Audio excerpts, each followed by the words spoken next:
Agenda 21 is something that a lot of people are beginning to realize that this is a bit of a threat to their property rights and their personal freedom and so forth. Now, I know its genesis came out of Rio, came out of the Rio de Janeiro conference in 1992. Maybe you could tell us a little bit about that. Yeah, there were several documents that came out of the Earth Summit in 1992. One of them was the Biodiversity Treaty, and Agenda 21 was the other. Those were the two main ones. There were some on forestry and so forth. But basically, what all of these documents were designed to do was set, as they say, an agenda to literally transform human society. And you know, as you read their documents, you will see that they are opposed to national sovereignty, nation states that have their own laws and their own way of doing things. They are opposed to free enterprise and you know, private corporations, private companies doing things. All of these programs that are put together through Agenda 21 are the exact opposite of what we set up for the United States and what the world has been over all these years, to where they're literally moving towards, of course, UN global governance. And the UN, you know, of course, looks at the world as its global commons, and that it should have jurisdiction over everything: the air, the water, the earth, and even space, that they believe is theirs for jurisdiction. And if you look at Agenda 21 and what it eventually leads to, it is exactly that. You know, Jack, we hear all the time from our critics that, well, the United Nations isn't, there are no blue-helmeted soldiers at City Hall, and it doesn't have any enforcement capability, so this is all voluntary and it's not something that we need to worry about. But the truth of the matter is, the stormtroopers for this are those NGOs. They helped write this agenda in the first place. And then they get these world leaders. There were 172 in Rio, including George H.W. Bush, who signed the document. And what are they doing when they sign the document? They're saying, okay, we agree to this. Then those NGO stormtroopers come in to the United States. George Bush has signed it, said, okay, we're going to do this. They come into the U.S. bureaucracy, to the Congress, to the people who write legislation, and they direct them. They begin to give them wording and help them hone grant programs and so forth. And then once they've got that established, they move into the state legislatures. The same NGO groups who helped write it at the international level, helped write it at the federal level, now in the state level. Even at the local level now, you get down to county government, city government, towns, and so forth. These people who accept this grant money, they don't know that it has as its goal implementation of an overall United Nations program. Hello everyone, welcome to Global Government News. Today is Monday, March 19th, 2012, and I'm Darko. My website is ggnonline.com, and ddarko2012 is my YouTube channel. Alright, so you just saw a little bit of a video from the John Birch Society there, and I had an older video of this individual, but then I don't know, it just disappeared while I had all my tabs up. But either way, yeah, this was posted on March 19, 2012, so it's actually more relative, and they're talking about Rio, Agenda 21, but really what just happened, this Executive Order National Defense Resources Preparedness Act, and it says here that the purpose of this delegates authorities and addresses national defense resource policies and programs under the Defense Production Act of 1950 as amended the Act. So there's plenty of alternative news that are out there covering it, kind of like Coney. I mean, that's why I didn't get too into it. It's pretty obvious. But I'll just read this one paragraph and some other sources, and I'll include the links. You can go there and check them out. But it's like I said before, you know, in World War II, they did all this stuff anyways, right? They took control over the manufacturing. They took control over the farmers, told them what to do.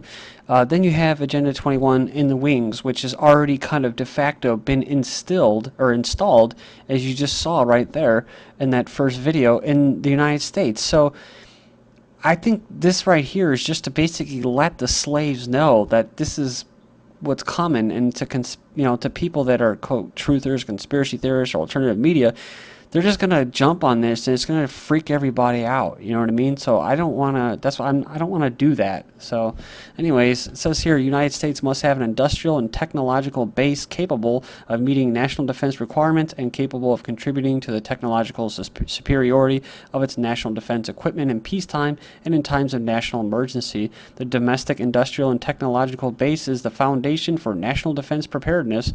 The authorities provided in the Act shall be used to strengthen this base and to ensure it's capable of responding to the national defense needs of the United States corporation, which is basically what they're talking about. The United States, the corporation, basically the Crown's Virginia company and their little CEO at the helm, Mr. Barack Obama, is not even a citizen. So a lot of this stuff, it's all just lip service for you. And the 2 points that I would like to make about this is, one, is that the state already owns your property, right? They own your car and they own your land. Unless you have a allodial title, like I've mentioned before, you don't actually own it. They do. If you have a register, if you register it, or if you have a certificate of title, you don't actually own it. So with that being said, they could already go in there in your house. That's why they can go in there and can just take whatever they want, because it's their property. And if you have a birth certificate and you're property of the state, they'll just come in and take all of your possessions, including you and your land, and they could already do that. So I think what this is doing is this is building up for what I think is, I've been wondering what was going to be coming down, as far as the shit hitting the fan. Is it going to be Israel striking Iran? Blah, blah, blah. They got all this stuff and all these smoke and mirrors, but the one thing that we're not being told of is a possible polar shift. I've mentioned this maybe very few times and once recently, but this is what I think it's going to happen. I think that there is going to be a polar shift, and it's going to be pretty abrupt. It's not going to end the planet. There are going to be a lot of people who are going to die, and these bastards know about it, and they're preparing. Like in Norway, where they have little seed vaults, they're preparing for this. The only one that doesn't know are the American sheeple, and they're being told, we got to restore the republic, we got to get arms and stuff like that. I'm not trying to offend you if you're a patriot or anything. I'm just saying that you have to see that this is a long-term plan here. They already know that there's going to be this impending doom. And it has nothing to do with terrorism. It's about continuity of government. So when this polar shift happens and water just cascades over certain areas, and Obama goes to West Virginia and goes into the mountains and underground bunkers, and in Denver, possibly they'll have their underground facilities, and they're going to have all the infrastructure set up, and that's why it's all around globally. They're all blacked out police, militarized. All these things about emergency preparedness, national emergencies, National Emergency Centers Act, i.e. FEMA camps. This is all for when it happens, that all of the progress that the dominant minority or the technocrats or the global elites, all the work and progress that they've made technologically as far as enslaving people and figuring out how to enslave them even more, all of that progress is going to be kept with them, so that when the dust settles, literally, they're going to be able to have all their stuff ready, set to go. So all this stuff about, this allows people to get, drafted. Well, they could already do that anyway. So you can go in there and check out all the different sources here that I'll post here. But look at Texas mayor officially cancels Agenda 21 membership. Why? Because they don't need to, right? It'll probably look good for election time. But it's going on in Tennessee, I believe, too. Texas and Tennessee, where they were, withdrawing Agenda 21 membership. And then I came across this news from the Daily Bail. And on this source, proposed UN environmental constitution for the world would establish an incredibly repressive system of global governance. So I've reported before on about the green helmets, the UN green helmets, and then having an environmental court, right, a green court. But it is intended to supersede all existing national laws. And then it goes on and it says that it's intended to become a permanent binding treaty. You can go in there and check it out right there. There's a link. I'll post the links for this. Essentially, what this proposed environmental covenant does is takes the sustainable development principles underlying Agenda 21 and turns them into global constitutional law. All parties to this new constitution would be forced to turn their nations into centrally planned societies where all decisions about everything are evaluated within the framework of the sustainable development. So I've covered this as well, the smart cities and that. Babylon, the big mega cities and stuff like that. And those people, after this, this big event that takes place in the next year to 5 years, when the dust does settle, there's going to be people out there that are not going to want to come to these smart cities. That are going to be outcasts, outsiders, and they show that in the video. One of the possible outcomes is that there will be people out there protesting against what's going on, and they're not actually part of these smart cities. And if you're not in that grid, if you're not on it, then you can't get their GMO foods. But I don't know why you'd want it anyways. So they actually updated the edition. It says here, quote, special care was taken to update it with respect to social and economic pillars, and thereby avoid falling into the trap of concentrating solely on the environmental pillar. And it goes on, and it says here in the preamble, we are told that the global partnership is necessary in order to achieve sustainable development, right here. And it says Article 3, the global environment is a common concern of humanity, and under the protection of the principles of international law, the dictates of public, conscious, and fundamental values of humanity. Who determines those values? Well, not you, not me. It says Article 20 says this treaty will be required to mitigate the adverse effects of climate change. That means if this treaty is ratified in the U.S., the national debate about climate change will be over, and our national, state, and local government institutions will be required to actively fight man-made global warming, whether it exists or not. Remember, that could actually talk about geoengineering and the chemtrails that they're already doing. The spraying of aerosols. You can check this out. Schwarzenegger's horrible UN-backed Sustainia project. It says time for a new breed of action heroes, including Governor Schwarzenegger. Said he'll serve as the honorary chair for the Sustainia Award alongside EU Commissioner, IPPC chairman, who basically lies about stuff, then former Prime Minister of Norway. And it goes on and tells you about the new initiative to develop the world's first realistic model of a sustainable world in 2020. So you can go in there and check it out, but it's basically another eugenics program, population control program in the name of what? Saving the planet and helping people around the world. So like that one application for smartphones, Eco Snoop, you could snoop on your neighbor, for using too much water. Man's home invaded by government search of fish tanks. It says here, British Columbia resident targeted by inspectors looking for a marijuana grow op.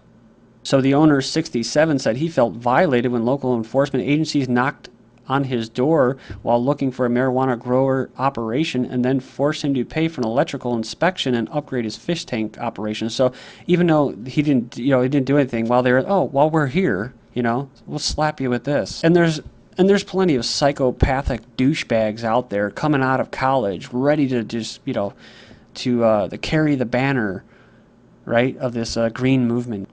And there's nothing wrong with trying to be use alternative sources of power and recycle and stuff like that, but this has nothing to do with that at all. GMO protesters shut down California Monsanto office, and it goes on and says that dozens of protesters disrupted the Monsanto's California office in Davis and an area close to Sacramento. Braving the rain, the dozens of protesters, not thousands, were successful in shutting down the entire office for the day. So you remember this article that I covered before, GM debate in Europe based on emotions, not evidence. So these people were too emotional and not logical.